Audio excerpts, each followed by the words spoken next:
Hey, what's up, Agents for Life? Welcome to podcast 278. As always, I'm super glad that you're here. Got some really great, important stuff I want to go over with you.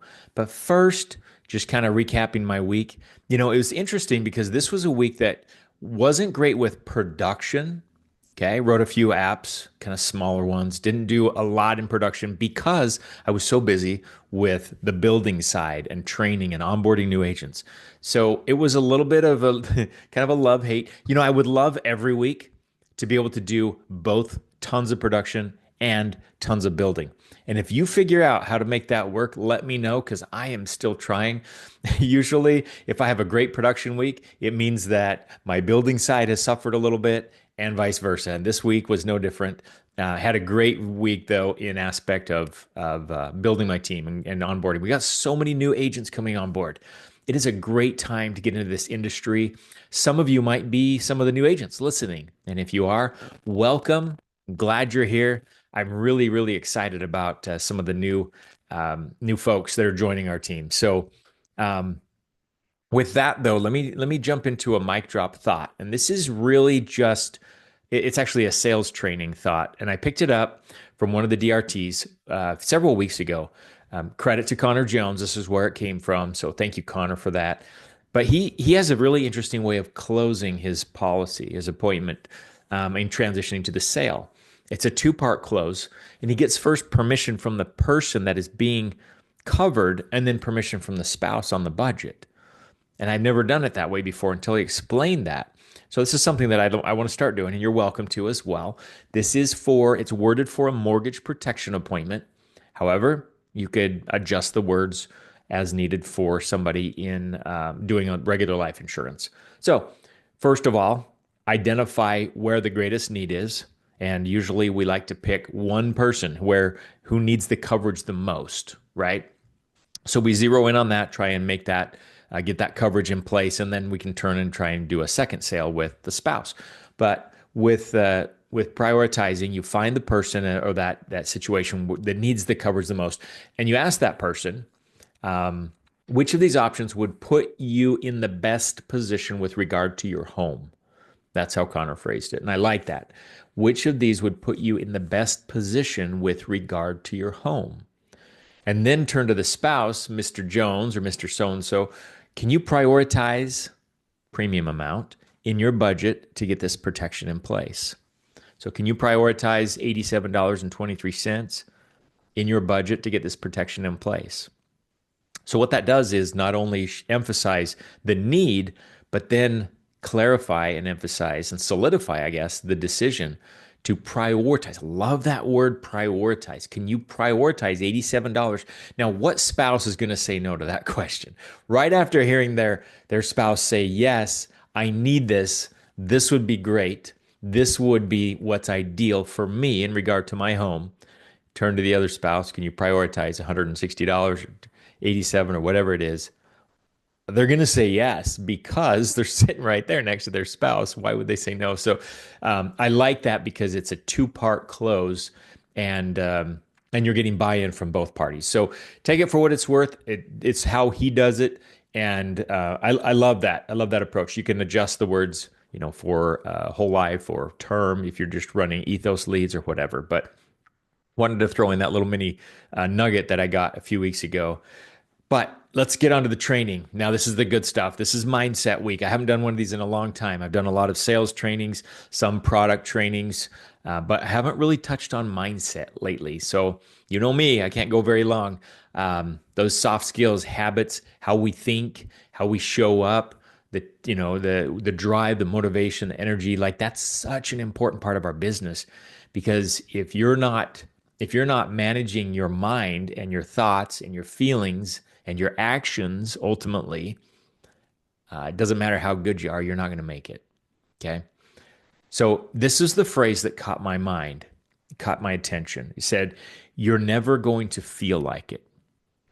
I heard that the other day and it really just struck me in an interesting way. You're never going to feel like it. I think we live in this pretend environment sometimes in our minds that we have to feel excited or something's wrong, or I'm going to wait until I don't feel like doing this right now, so I'm going to wait until I feel like it, right? And maybe we're not even consciously thinking those thoughts. Maybe our subconscious is kind of running the show. And that's a sneaky one because you may not even realize those thoughts are going through your head, but they are. But where do our feelings come from? They come from our thoughts, don't they? Our thoughts produce our feelings. Who controls our thoughts? Well, subconscious mind will just pop stuff right in there, but our conscious mind gets to take ownership if you develop that muscle, if you develop that skill set of paying attention. That's why they say think about what you're thinking about, right? And let your conscious mind realign you if you get off track. Because your thoughts will produce your emotions, emotions will produce actions, and actions turn into habits, and habits create a lifestyle. So that's kind of the cycle of things. Everything starts with a thought, but we're talking today about feelings. It's the second one. Because a lot of times we only want to do how we feel. So, first thing is your thoughts are probably contributing to that in a big way. And maybe another time we'll talk more about thoughts and how that all works. But what I wanted to key in on with this episode is your feelings. So, do you ever feel like dialing? Probably not. Do you ever feel like going to the next convention? Do you ever feel like showing up at the next meeting, the DRT? And maybe you do. Maybe you've had some good experiences. I know I've had a lot of good calls, but there's a lot of days where you wake up and, like Barry Clarkson said, he's constantly working on his attitude, right? Even Barry Clarkson, as great as he is, still has to work every single day on his mental attitude. Because there's some days that probably he wakes up and just doesn't want to go into work. Okay. But here's the thing. Your feelings don't even care. They don't care about your bills. Your feelings don't care about your future, your retirement, your lifestyle. Your feelings are just there as a way for you to experience the world. They may not even be true. They may not even be accurate. You might be feeling something because of some experience that happened years ago that just resurfaces in your subconscious, and there's a hesitation. There's a hesitation to dial. That's one of the most common ones, right? There's a hesitation to maybe run an appointment because you don't feel, it feels awkward, it feels weird, imposter syndrome, et cetera, et cetera. And a lot of times we take our feelings and give them too much of our own power and too much of credibility. And we say, well, I don't really feel like it, so I'm going to do it tomorrow. Well, guess what? Tomorrow you're not going to feel like it. Sunday, you're not going to feel like it. Monday, you're not going to feel like it. Okay. It's not going to magically happen. And here's why. This is the really interesting thing. Our natural tendency is to avoid anything that causes discomfort. It's the way we are wired. And we're wired that way. Our primitive brain, so to speak, is wired that way to keep us safe, right? Back in caveman days, when there was danger, our brains turned on and we had a fight or flight syndrome. Well, we still have that, but our brains have been conditioned to keep us safe. So whether there's something that's vulnerable or something that's a little risky, or we have a chance of being, rejected or made feel uncomfortable, we're not going to want to do it. Okay. So that's the natural order of things. So first you need to realize that's perfectly normal. And it's actually good because it keeps you safe, right? Well, we don't have cyber tooth or what is it? The tigers, right? We don't have the tigers chasing us around anymore. Saber-tooth tigers. I was thinking cyber. Anyway, saber-tooth tigers are no longer chasing us around. We don't have to run for our lives. It's no longer fight or flight, but our brains still process information in a very similar fashion to keep us safe. That's how we've been conditioned and wired. It's not a bad thing. It's just how it is. So when you're feeling that hesitation, first thing to realize is, guess what? Everyone else is too. Yeah, even Barry Clarkson, even some of the top producers. The difference is they have learned to take over and tell that feeling, you know what? Never mind. I don't need you right now. I'm going to do it anyways. Did you ever watch the movie Maverick? The newer one, Tom Cruise, right? What did he say? His best advice when he was going up talking to, I can't remember the guy's name. Anyways, I'm not great with that stuff. So he says, don't think, just do. Because a thought is going to produce a feeling, and then you're going to do how you feel. Because we always do what we feel like. At least that's what most commonly. That's what we do as humans is we have that tendency to do what we feel like. Well, nobody's going to wake up feeling like dialing. If you are, then if that's you, you're an anomaly. Promise. That's very unusual, but you should definitely capitalize on that. The vast majority of us, if we're following our feelings, we're never doing the tough stuff because our feelings are always going to tell us, man, you can do that tomorrow. Let's do something else. Let's be safe, right? Let's don't get in front of camera. Let's don't put ourselves out there. Let's shuffle some paperwork around. Let's organize our leads. Let's alphabetize them. Why? Because no one's watching. There's no rejection. There's no chance of being uncomfortable or potentially eating our words or saying something dumb, right? Because we're safe. The mic is off, the camera's off, no one's watching. So I'll show up to another training. I'll listen in on just another training. I'll just because I don't really feel like dialing. So maybe tomorrow. Well, guess what? Tomorrow, you're not going to feel like it either. I promise. So the funny thing about feelings are if you follow them, then you're not going to be doing what you need to be doing to get to where you need to go or want to go. The tough guys, the successful people in life have learned to control their feelings. It's probably not an easy thing to do, right? Tough stuff. This is the work. Welcome. This is the work.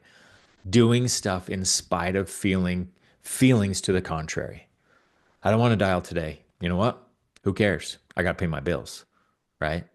Get out of here, feeling. Kick them out. Who cares? I'm going to do it anyways. You know what dismisses a feeling like that is activity, action. So I don't want to dial. Well, dial 100 people and watch what happens to that feeling. Okay. You just get used to it. You just get numb to it. You just like, it doesn't matter whether I feel that way or not. Doesn't matter because I have to do it. I got to run some appointments. I got to get a plane ticket to Phoenix and go to the next convention. Uncomfortable. I don't want to do it. Costs money. It's risky. You know what? Feelings are there to tell us a story. And it's this nice, beautiful, happy story that doesn't exist. It's fantasy land, right? Because we just want to be safe. We just want to sit down and watch Netflix all day. And that does sound fun. Trust me. But it doesn't get the job done, right? So, there's a little pep talk for you about, and just some of my thoughts about thoughts, feelings, actions, right? We think something, we feel something based on our thoughts, and then we usually act accordingly. And if you're just following that and you're not interceding and you're not interrupting or going in consciously and saying, you know what? I don't care.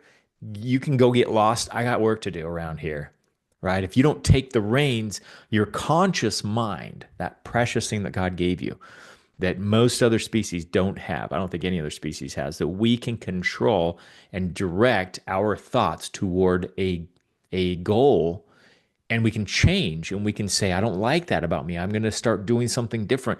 We can control that with some hard work, really, and that's what it is. So you've got to go in sometimes and interrupt the process. Otherwise, thought, feeling, action, lack of action sometimes because thought, feeling, you don't feel good. Action, yeah, I don't feel like doing it. So I'm going to go back to what I've always been doing. Definition of insanity, doing what you've always done, hoping for something different. Not going to happen. So anyways, don't pay attention to your feelings. Okay, pay attention when they come up and know that they're just an indicator. That's all they are. They are not you. They are not your life. They don't control you. They don't have to be in charge. They're just an indicator of something going on, probably here, maybe in your environment. And then you can choose to change that and say, that's great, but I'm going to do it anyways. And then get to work on the stuff that really matters to change your life and your future. So hope this has been helpful. I think we all feel it. If you're feeling the feelings, I'm feeling the feelings. Barry Clarkson feels the feelings. Okay. They're very real. They're very part of what we do. We just don't need to let them run the show. Okay. Thanks for listening. I hope it's been helpful, and I'll talk to you next week.